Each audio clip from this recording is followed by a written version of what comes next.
Hello guys, welcome back to my channel. How are you? I hope you are well. So today we are going to start a new lesson, that is the old clock shop, and I am having the book with me, A Pact with the Sun class 6. तो इस book में हम almost chapter कर चुके हैं, सिर्फ 2-3 chapter pending है, वो अब हम करेंगे. तो आज के लिए जो चैप्टर है वो क्या है, द ओल्ड क्लॉक शॉप. ठीक है. तो एक मतलब जो क्लॉक आपको पता ही है, घर में जो वॉल क्लॉक होती है वो घड़ी होती है.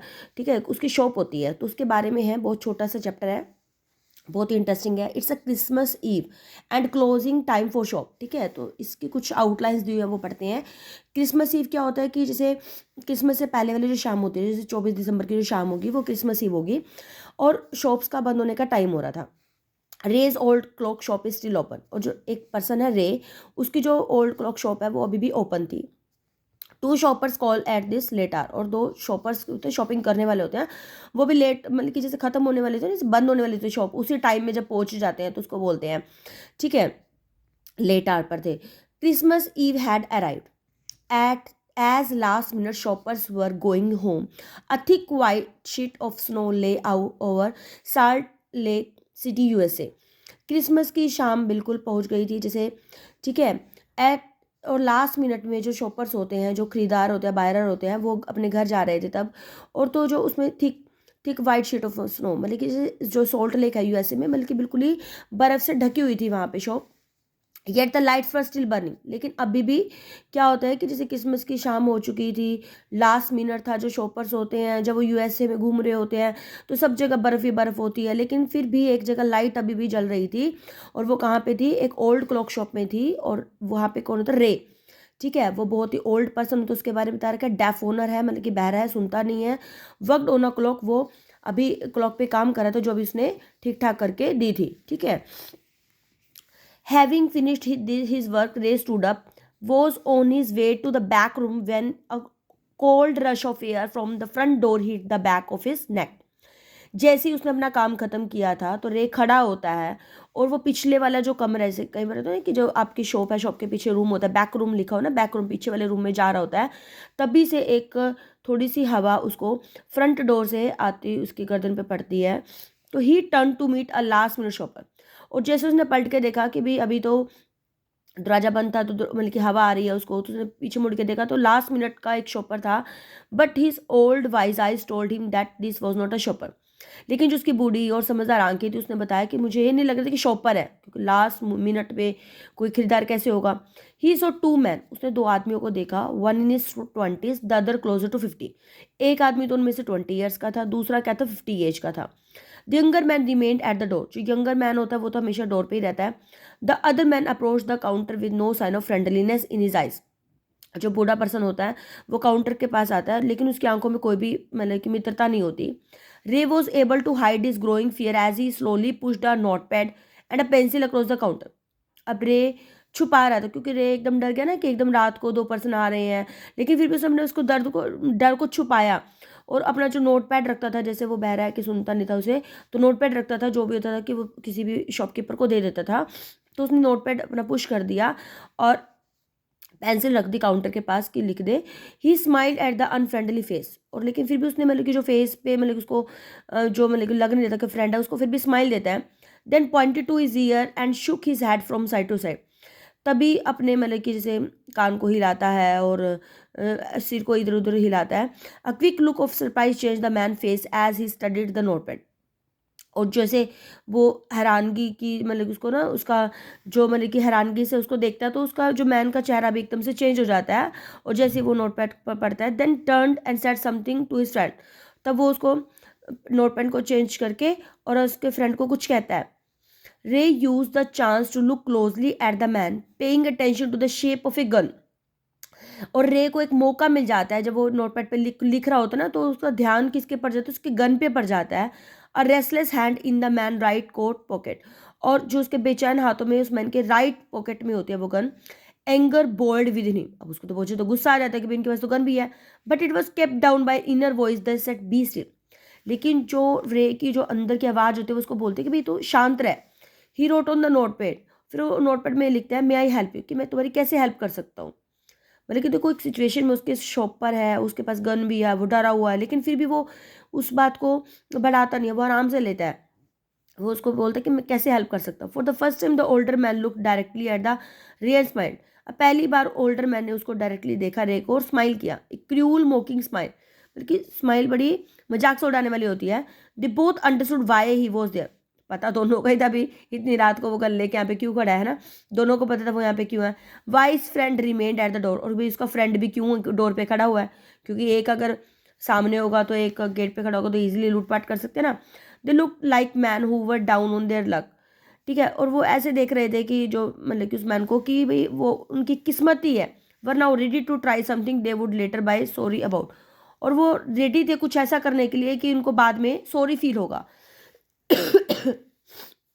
लेट अस सी कि आगे क्या होता है।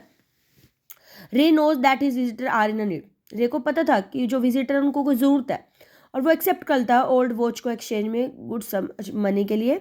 और जो मैसेज होता है पीस और गुडविल का होता है कि हर जगह मतलब कि जो पीस है अच्छाई करनी चाहिए हमें।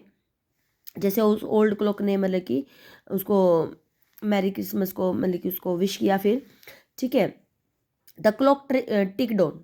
क्लॉक मतलब इसे क्लॉक की शॉप है जिसमें टाइम चल रहा होता है। तो रे कामली रोट एनदर मैसेज। रे ने फिर एक दूसरा मैसेज लिखा, have you come to pick up a clock और वॉच, कि क्या आप कोई क्लॉक होते हैं वॉल के लिए मतलब कि वॉल वाली वॉच या हैंड वाली वॉच लेने के लिए आए हो।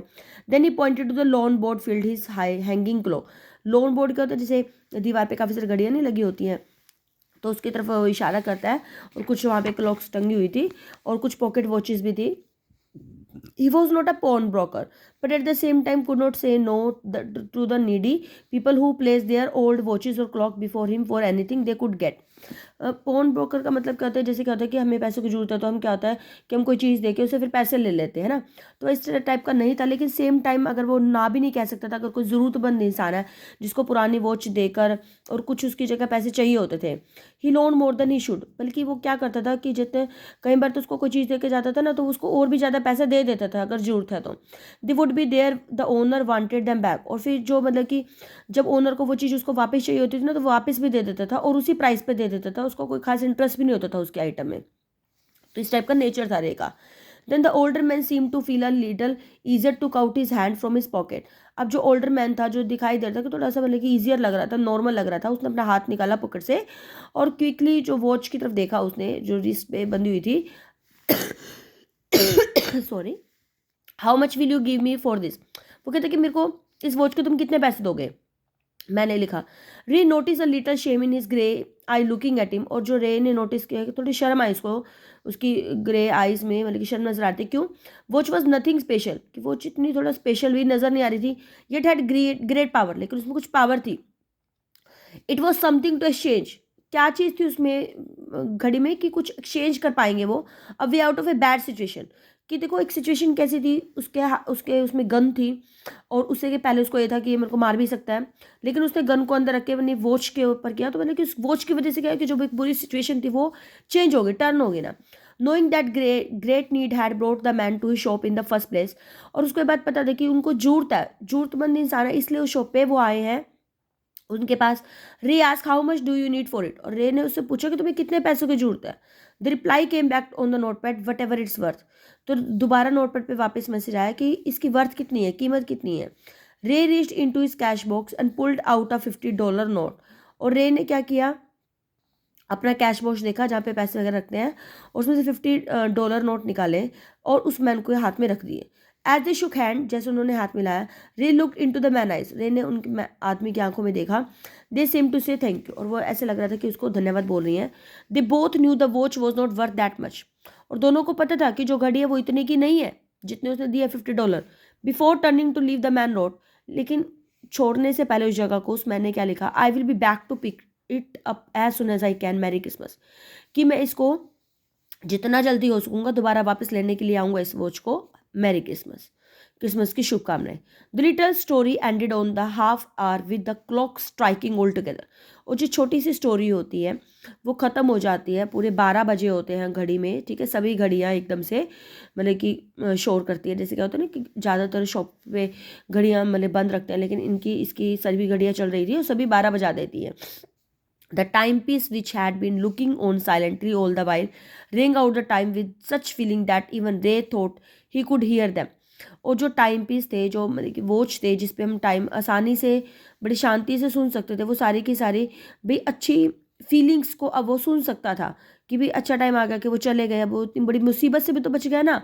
ठीक है, कहाँ तो उसको डर था कि पिस्टल लेकर आ गए, दो आदमी उसको लूट के चले जाएंगे, लेकिन ऐसा कुछ नहीं होता है। Their sweet musical message was filled with hope. ठीक है, तो एक मतलब कि जो म्यूजिकल मैसेज था, बड़ा स्वीट सा मैसेज था, उसमें एक उम्मीद आ जाती है उसको। Timeless message of peace on the earth. और वो मैसेज कैसा था कि धरती पे शांति बनी रहे। Goodwill towards all was felt by there man who stood in the old clock shop. और अगर क्या होता है कि जो हमारा, अगर हम किसी के लिए अच्छा करते हैं ना, अच्छा करने से क्या होता है, अच्छा ही होता है ना। अगर मान लो वो जो पर्सन है वो अगर मतलब चिल्लाना शुरू कर देता कि मुझे मारने के लिए आ गए हैं, या कुछ भी कुछ रिएक्ट करता कि भाई हाँ गलत आदमी आ गया हमारे शो पे, तो क्या होता कि वहाँ पर लड़ाई हो जानी थी, है ना। अब उन्होंने थोड़ा पेशेंस रखी, आराम से बात करी, तो उन्होंने भी कुछ ऐसा नहीं किया और आराम से वो वहाँ से चले भी गए। तो सिर्फ एक गुडविल से, एक अच्छे मतलब कि हार्ट से सारी सिचुएशन चेंज हो गई है। तो यही स्टोरी का मैसेज है। तो बहुत ही छोटी सी स्टोरी है और मैसेज देखो कितना अच्छा है कि भाई हमारे ऊपर ये है कि हम सिचुएशन को किस तरीके से चेंज कर सकते हैं, है ना। तो this is the end of the story. अगर आपको थोड़ी सी भी वीडियो अच्छी लगती है तो प्लीज़ लाइक करना ना भूलें, ये मोटिवेशन का काम करता है। थोड़ा सा मेरी आवाज़ में काफ़ी प्रॉब्लम है, तो आप इसको वॉल्यूम हाई करके या फिर इसको वीडियो को दोबारा सुनकर भी समझ सकते हो। वैसे क्लियर तो है, लेकिन इतना एनर्जेटिकली मैं नहीं बोल पा रही हूँ, तो उसके लिए सॉरी। तो मिलते हैं एक नई वीडियो में एक नए कंटेंट के साथ। Till then be happy, keep studying, bye bye.